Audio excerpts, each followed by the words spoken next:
आखिर वो कौन है जो उत्तर प्रदेश और उत्तराखंड में गैंगस्टर्स का बाप कहा जाता है? AK-47 को अपनी महबूबा की तरह प्यार करने वाला उसे अच्छी तरह इस्तेमाल भी करना जानता है। हत्या, लूट, फिरौती जैसे 3 दर्जन संगीन अपराधों में आरोपी है। चीनू पंडित इतना डेंजरस है कि एक बार तो खुद सुनील राठी भी इसकी गोलियों का शिकार होते होते बचा। लेकिन इसकी कहानी कुछ ज्यादा ही फिल्मी है। आइए जानते हैं आज की वीडियो में आखिर कैसे चीनू पंडित इतना खतरनाक गैंगस्टर बना। चीनू पंडित के बारे में ये कहा जाता है कि मौत से खेलना तो उसके बाएं हाथ का खेल है, और ऐसा इसलिए क्योंकि चारों तरफ से हो रही गोलीबारियों की बौछारों में 2-2 बार घिरने के बाद भी हर बार जिंदगी की जंग जीत जाता है। अमित भूरा, नीरज बवाना और सुनील राठी जैसे खतरनाक गैंगस्टर्स उसका बाल भी बांका नहीं कर पाए। फिल्मी डायलॉग यूं ही नहीं लिखे जाते, बल्कि कहीं ना कहीं वो आम इंसान की जिंदगी के तजुर्बे से निकल कर आते हैं। कहते हैं कि जब 2 अच्छे इंसान अलग होते हैं तो अलग रहकर सारी जिंदगी आसानी से जी सकते हैं, लेकिन जब 2 बुरे इंसान एक दूसरे से अलग होते हैं तो सारी जिंदगी एक दूसरे के लिए जाने दुश्मन बन जाते हैं। कुछ ऐसी ही कहानी चीनू पंडित और सुनील राठी के बीच की भी है, जो कभी एक दूसरे के जिगरी दोस्त हुआ करते थे, आज एक दूसरे के जानी दुश्मन बन गए हैं। अपनी दुश्मनी को भंजाने के लिए इन दोनों गैंगस्टर्स की गैंग के बीच कई बार गैंग वार भी हुई। इनके बीच के कई लड़के मारे भी गए, मगर ये दोनों आज भी जिंदा है और जेलों में रहकर अपनी गैंग को ऑपरेट कर रहे हैं। चीनू पंडित की जिंदगी की शुरुआत होती है अंबरताला से, जो रुड़की के पास एक जगह है। यही चीनू पंडित का जन्म हुआ, लेकिन माता पिता ने इसका नाम प्यार से विनीत शर्मा रखा। जिंदगी के 18 बसंत पूरा करने के बाद चीनू पंडित की जिंदगी करियर के रास्ते पर आगे बढ़ती गई। उसके पहले ही परिवार में एक मौत हो गई। दरअसल प्रदीप सांगड़े नाम के एक गैंगस्टर ने चीनू पंडित के भाई की हत्या कर दी। इसके कुछ महीने बाद इसने प्रदीप सांगड़े को भी मौत के घाट उतार दिया।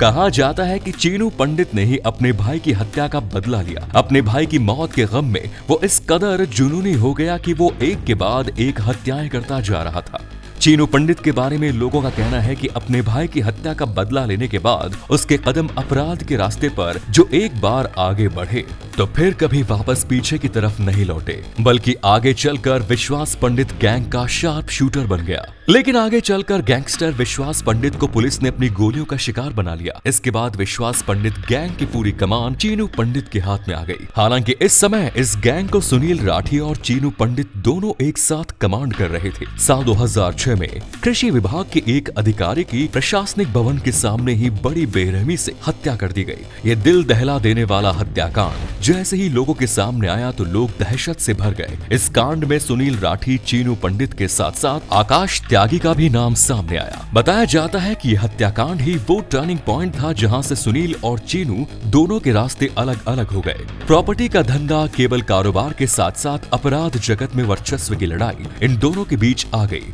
सुनील राठी हर जगह अपना नेटवर्क बहुत मजबूत कर चुका था। उसके मुकाबले में चीनू पंडित कहीं लाइन में नहीं लगता था। पुलिस हो या जेल के भीतर की सेटिंग, इस मामले में सुनील राठी चीनू पंडित से आगे था। सुनील राठी के गुर्गे उसके एक इशारे पर किसी को भी मौत की नींद सुलाने के लिए निकल पड़ते थे। लेकिन फिर भी उत्तराखंड से लेकर पश्चिमी उत्तर प्रदेश तक चीनू पंडित का जो दबदबा था वही सुनील राठी के रास्ते में आ रहा था। सुनील राठी ये चाहता है कि अगर चीनू पंडित को रास्ते से हटा दिया जाए तो इस क्षेत्र में उसके मुकाबले में कोई नहीं रह जाएगा। भले ही कुछ लोगों का ये भी कहना है कि इन दोनों के बीच पंडित और जाट का जातिवाद सामने आ गया और ये लड़ाई पंडित बनाम जाट हो गई। लेकिन चीनू पंडित को नजरअंदाज भी नहीं किया जा सकता।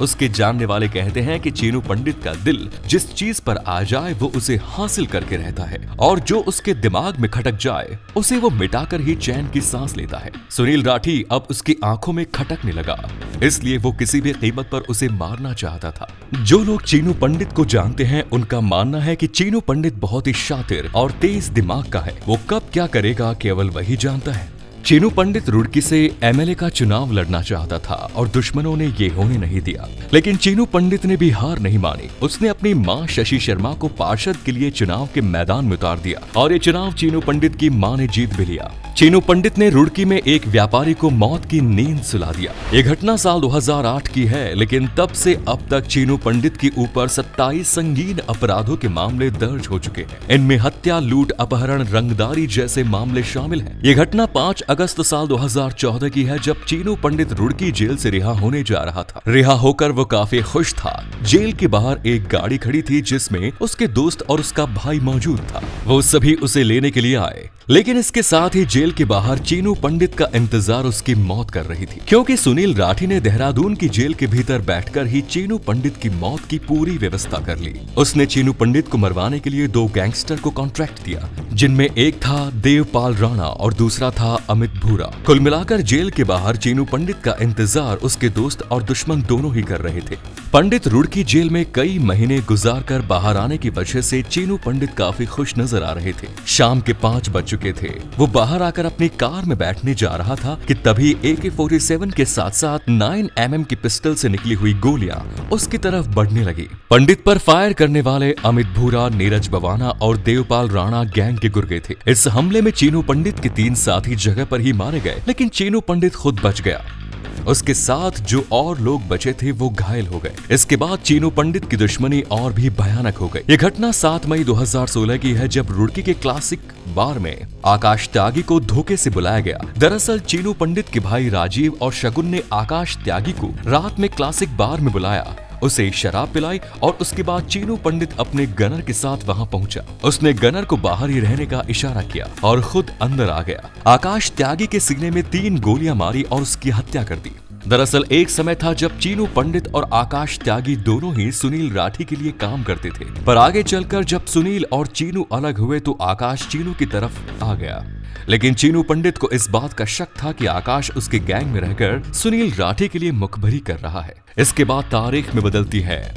पुलिस में हड़कंप मच जाता है और पुलिस सरगर्मी से चीनू पंडित की तलाश करती है। 13 जुलाई साल 2016 को पुलिस को ये इनपुट मिला कि पेशे के दौरान सुनील राठी को टपकाने का प्लान लिया गया है। पुलिस ये समझ गई कि इस खेल का मास्टरमाइंड चीनू पंडित है और उसे पकड़ने के लिए सक्रिय हो गई। चीनू पंडित हिमाचल प्रदेश के पाटा साहिब से उत्तराखंड के विकास नगर में एंट्री ले चुका था। STF लोकल पुलिस की मदद से उसे ट्रैप करने में लगी थी। फाइनली उसकी स्विफ्ट कार को नेशनल हाईवे के आसन बैराज के पास घेर लिया गया, लेकिन चीनू पंडित ने पुलिस के ऊपर एक फायर किया और कार को आगे बढ़ा दिया। हालांकि कुछ किलोमीटर जाने के बाद पुलिस ने उसे दबोच लिया। उसने बताया कि वो सुनील राठी को मारने जा रहा था। उसके पास से एक AK-47, 27 जिंदा कारतूस और एक 32 बोर की पिस्टल पुलिस ने बरामद की। साल 2017 में सुनील राठी और चीनू पंडित रुड़की जेल में बंद थे। जेल में कई बार दोनों एक दूसरे के सामने आए और एक दूसरे को घूरते हुए गुजर गए। जेल प्रशासन ने रिस्क लेने के बजाय चीनू पंडित को भी जेल में रखा